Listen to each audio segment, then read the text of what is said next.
안녕하세요. 오늘은 2025년 6월 29일 주일입니다. 오늘 말씀은 누가복음 5장 10절을 중심으로 베드로에 대해 말씀을 나누어 보려고 합니다. 구체적인 제목을 붙이면 갈릴리 어부에서 인류의 희망을 낚는 사도로가 되겠습니다. 잔잔한 갈릴리 호수 위로 아침 햇살이 부서져 내리던 어느 날 한 남자가 깊은 고민에 잠겨 그물을 던지고 있었습니다. 그의 이름은 시몬.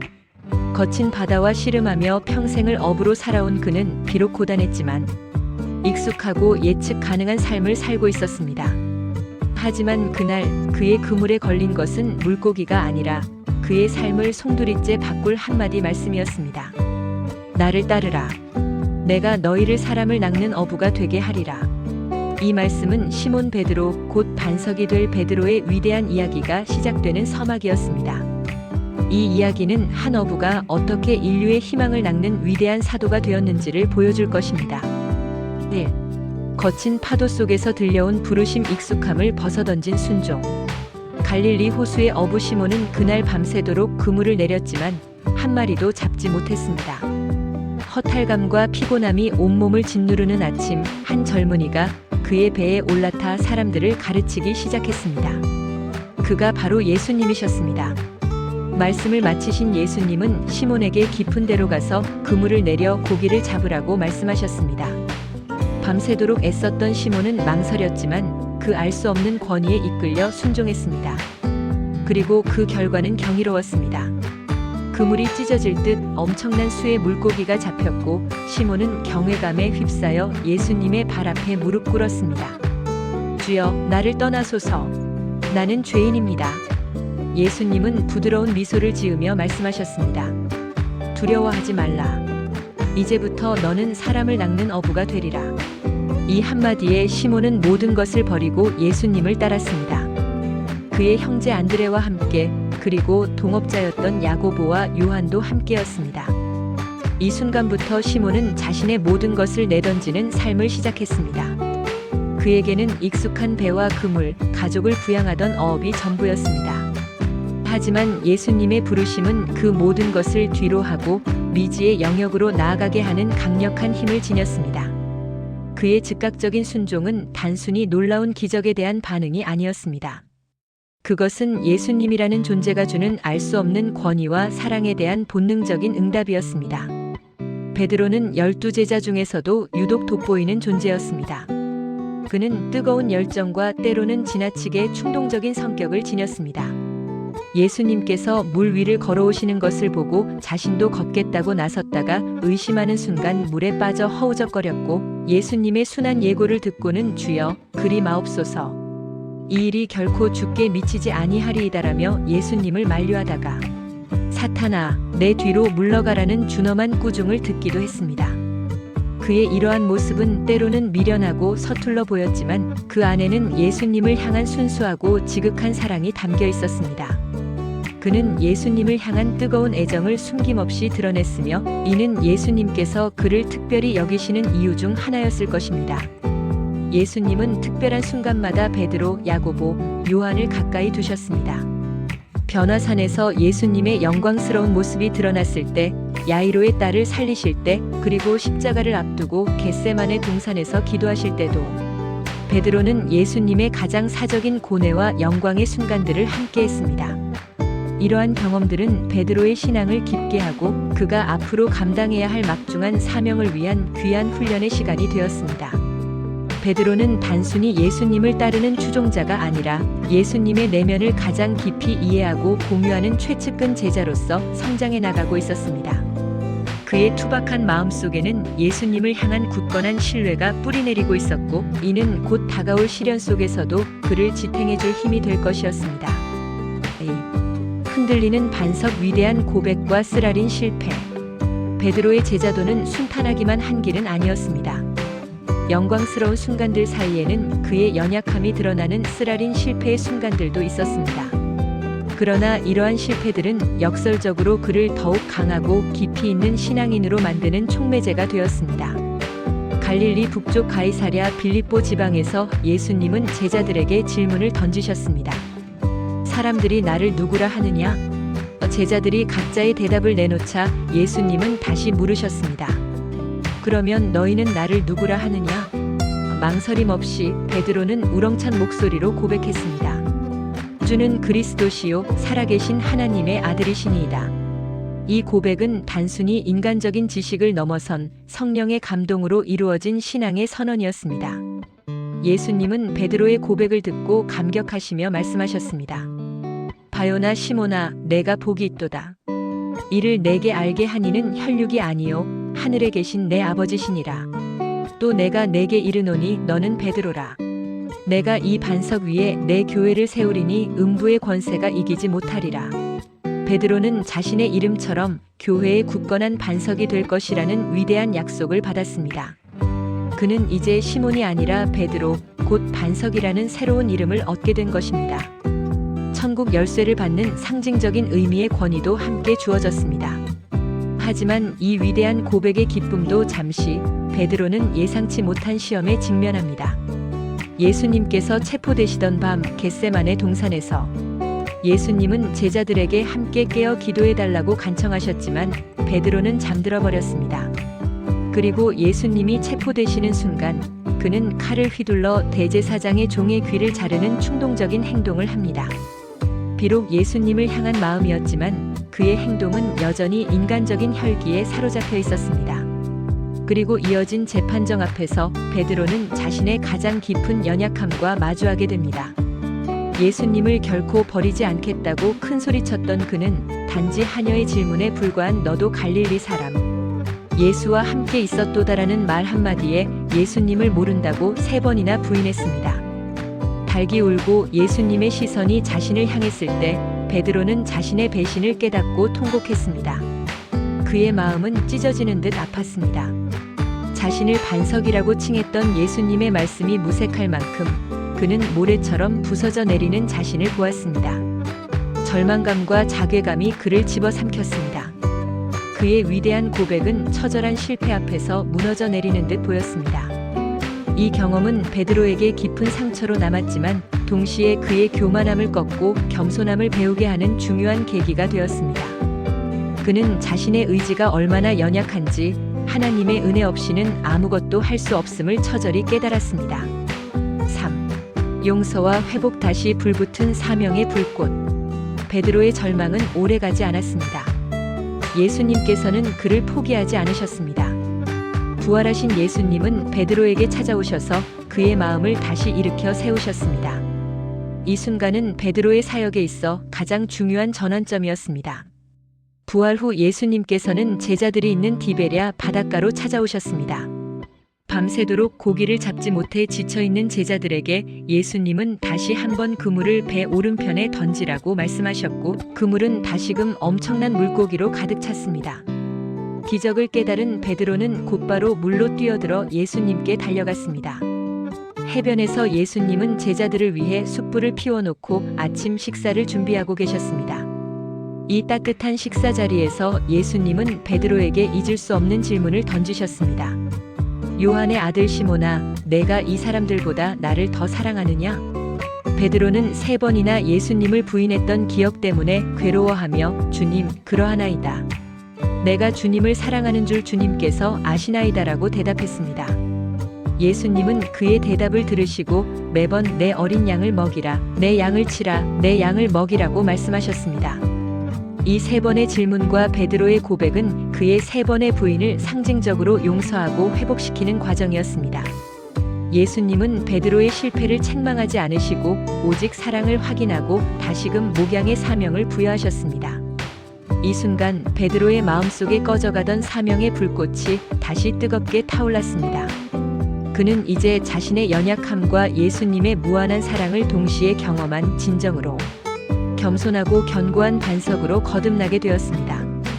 이 경험은 베드로가 이후 어떠한 어려움 속에서도 흔들리지 않고 복음을 전하는 원동력이 되었습니다. 그의 용서받은 경험은 그로 하여금 다른 이들을 더욱 깊이 이해하고 사랑하며 포용할 수 있는 능력을 주었습니다. 4. 성령의 불길 속으로 담대한 복음의 선포자. 예수님의 승천 이후 제자들은 마가의 다락방에 모여 기도에 힘썼습니다. 그리고 오순절 약속하신 성령이 임재하시자 베드로는 이전과는 완전히 다른 모습으로 변화했습니다. 그는 이제 더 이상 두려워하거나 망설이는 사람이 아니었습니다. 불의 혀처럼 갈라지는 것들이 각 사람 위에 하나씩 임하여 있더니 그들이 다 성령의 충만함을 받고 성령이 말하게 하심을 따라 다른 언어들로 말하기를 시작하니라. 행 23-4.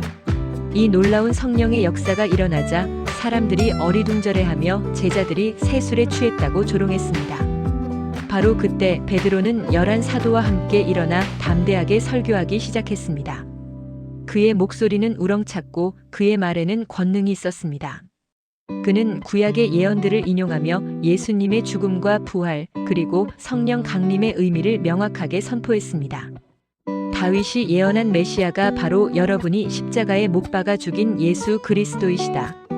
그의 설교는 청중의 마음을 깊이 찔렀고 사람들은 형제들아 우리가 어찌할꼬? 라고 외쳤습니다. 베드로는 너희가 회개하여 각각 예수 그리스도의 이름으로 세례를 받고 죄 사함을 받으라. 그리하면 성령의 선물을 받으리니 행 238라고 답했습니다. 그 결과 그날 3,000명이나 되는 사람들이 회개하고 세례를 받는 놀라운 역사가 일어났습니다. 이는 베드로의 설교가 단순한 언변이 아니라 성령의 능력으로 충만했음을 보여주는 분명한 증거였습니다. 성령 충만한 베드로는 이제 기적과 표적을 행하는 능력을 부여받았습니다. 성전 미문에서 구걸하던 안진뱅이를 향해 그는 당당히 선포했습니다. 은과 금은 내게 없거니와 내게 있는 것으로 내게 주노니 곧 나사렛 예수 그리스도의 이름으로 일어나 걸으라. 행 36. 그리고 안진뱅이는 곧바로 일어나 걷고 뛰며 하나님을 찬양했습니다. 이 기적은 사람들을 놀라게 했고 베드로는 이 기회를 통해 다시 한번 예수 그리스도의 부활을 증거했습니다. 유대 지도자들이 이들을 위협하고 투옥했지만 베드로는 두려워하지 않고 하나님 앞에서 너희의 말을 듣는 것이 하나님의 말씀을 듣는 것보다 옳은가 판단하라. 우리는 보고 들은 것을 말하지 아니할 수 없다. 행 419-29 담대하게 선포했습니다. 그의 목소리에는 권위와 확신이 넘쳤습니다. 5. 교회의 반석이 되어 리더십과 복음의 확장. 베드로는 이제 더 이상 갈릴리의 어부가 아니었습니다. 그는 초대 예루살렘 교회의 핵심 지도자로서 교회를 이끌고 복음의 지평을 넓히는 데 결정적인 역할을 수행했습니다. 베드로는 사도들과 함께 예루살렘 교회를 세우고 이끌어갔습니다. 그는 교회의 중요한 문제들을 해결하고 사도들 사이의 조화를 이루는 데 힘썼습니다. 아나니아와 삽비라의 거짓말을 책망하여 그들의 죄를 드러내고 교회의 순결성을 지켰으며 헬라파 유대인 과부들을 위한 구제 문제에 있어서는 집사들을 세우는 지혜로운 해결책을 제시했습니다. 그의 리더십은 단순한 권위가 아니라 성령의 지혜와 분별력에 기반한 것이었습니다. 특히 베드로의 사역 중 가장 혁신적인 사건은 이방인 고넬료에게 복음을 전한 것이었습니다. 고넬료는 이방인이었지만 경건한 사람이었습니다. 환상 중에 천사의 지시를 받은 고넬료는 베드로를 청했고 베드로는 편견과 망설임 속에서 하나님의 음성을 듣고 고넬료의 집으로 향했습니다. 환상 중에 하나님께서 부정한 것으로 여겨지던 음식들을 먹으라고 명령하시며 하나님께서 깨끗하게 하신 것을 내가 속되다 하지 말라는 말씀을 들었던 베드로는 이제 이방인에 대한 유대인들의 편견을 깨달았습니다. 고넬료의 집에서 베드로는 하나님은 사람을 외모로 취하지 아니하시고 각 나라 중 하나님을 경외하며 의를 행하는 사람은 다 받으시는 줄 깨달았도다. 행 1034-35라고 선포했습니다. 그의 설교가 끝나기도 전에 성령이 그 자리에 있던 모든 이방인들에게 임하는 놀라운 일이 일어났습니다. 유대인 기독교인들은 이방인들에게도 성령이 임하시는 것을 보고 놀랐습니다. 베드로는 곧바로 그들에게 세례를 주며 복음의 문을 이방인에게도 활짝 열었습니다. 이 사건은 초기 기독교 역사에 있어 매우 중요한 전환점이었습니다. 유대교의 테두리에 갇혀있던 기독교가 이제는 인종과 국경을 초월하여 온 인류에게 전파될 보편적인 종교로 나아가는 발판을 마련한 것입니다. 베드로는 유대인 사도로서 이방인 선교의 길을 열어줌으로써 사도 바울의 이방인 선교 사역이 더욱 확장될 수 있는 토대를 마련했습니다. 6. 순교의 영광 그리스도의 사랑을 증거한 마지막 헌신. 베드로의 사역은 복음 전파를 위한 끊임없는 고난과 핍박의 연속이었습니다. 그는 수많은 위험에 처했고 결국 예수 그리스도를 위한 순교의 길을 걸었습니다. 사도행전에는 베드로가 헤롯 아그리파 왕에 의해 체포되어 감옥에 갇히는 장면이 나옵니다. 헤롯은 야고보를 죽이고 베드로까지 죽이려 했습니다. 그러나 예루살렘 교회는 베드로를 위해 간절히 기도했고 그 기도는 응답받았습니다. 기적적으로 천사가 나타나 베드로를 감옥에서 탈옥시켰습니다. 쇠사슬이 풀리고 철문이 저절로 열리는 놀라운 일이 일어났습니다. 베드로는 죽음의 위협 속에서도 하나님의 기적적인 도우심으로 구출되었고 이는 그의 사역이 하나님의 보호 아래 있음을 보여주었습니다. 이러한 고난과 기적적인 구출은 베드로의 믿음을 더욱 강하게 단련시켰습니다. 성경에는 베드로의 마지막 사역에 대한 구체적인 기록은 많지 않지만 교회사 전승은 그가 로마로 가서 복음을 전파했으며 네로 황제 시대의 극심한 기독교 박해 속에서 순교했다고 전하고 있습니다. 전설에 따르면 베드로는 자신이 예수님과 똑같은 방식으로 십자가에 못 박혀 죽을 자격이 없다고 생각하여 거꾸로 십자가에 못 박혀 순교해달라고 요청했다고 합니다. 이는 예수님을 향한 그의 지극한 겸손과 사랑, 그리고 자신의 모든 것을 바쳐 그리스도의 고난에 동참하고자 하는 열망을 보여주는 감동적인 이야기입니다. 베드로의 순교는 단지 한 개인의 죽음이 아니었습니다. 그것은 복음의 씨앗이 되어 로마 제국 전역으로 퍼져나가는 강력한 촉매제가 되었습니다. 그의 피는 교회의 초석이 되었고 후대의 수많은 기독교인들에게 믿음과 헌신, 그리고 순교의 정신을 불어넣는 영원한 귀감이 되었습니다. 갈릴리의 거친 파도 속에서 물고기를 낚던 어부 시몬은 이제 인류의 영혼을 구원하는 복음의 그물을 던지는 위대한 사도 베드로가 되어 역사 속에 영원히 기억될 것입니다. 그의 삶은 연약한 인간이 하나님의 부르심에 순종하고 실패를 통해 배우며 성령의 능력으로 변화되어 마침내 온 세상을 변화시키는 데 쓰임 받을 수 있음을 생생하게 증명하는 위대한 스토리입니다. 기도하시겠습니다. 사랑의 하나님, 베드로의 삶을 통해 저희에게 귀한 깨달음을 주시니 감사합니다. 갈릴리 어부 시몬이 주님의 부르심에 모든 것을 버리고 따랐던 것처럼 저희도 세상의 유혹을 내려놓고 주님께 즉시 순종하는 믿음을 허락하옵소서. 저희의 열정과 충동적인 마음마저도 주님 뜻에 합당하게 다듬어 주시옵소서. 주는 그리스도시요 살아계신 하나님의 아들이시니이다 고백했던 베드로처럼 저희도 흔들림 없이 주님을 향한 확고한 신앙 고백을 하게 하옵소서. 또한 베드로처럼 주님을 부인했던 저희의 연약함과 실패를 용서하여 주시옵소서. 내가 나를 사랑하느냐? 물으시는 주님의 음성 앞에 저희의 진정한 사랑을 고백하며 회복의 은혜를 통해 다시 일어서게 하옵소서. 오순절 성령 충만함 속에서 담대히 복음을 선포했던 베드로처럼 저희에게도 성령의 능력을 부어주셔서 두려움 없이 예수 그리스도의 복음을 증거하게 하옵소서. 주님의 이름으로 기적을 행하고 주님의 영광을 드러내게 하옵소서. 베드로가 초대 교회의 반석이 되어 복음의 지평을 넓혔던 것처럼 저희도 각자의 자리에서 주님의 교회를 세우고 모든 영혼에게 복음이 전파되는 일에 헌신하게 하옵소서. 베드로가 주님을 위해 기꺼이 순교의 길을 걸었던 것처럼 저희도 주님을 향한 사랑 때문에 기꺼이 고난을 감당하고 희생할 수 있는 믿음을 주시옵소서. 이 모든 말씀 우리 주 예수 그리스도의 이름으로 기도드립니다.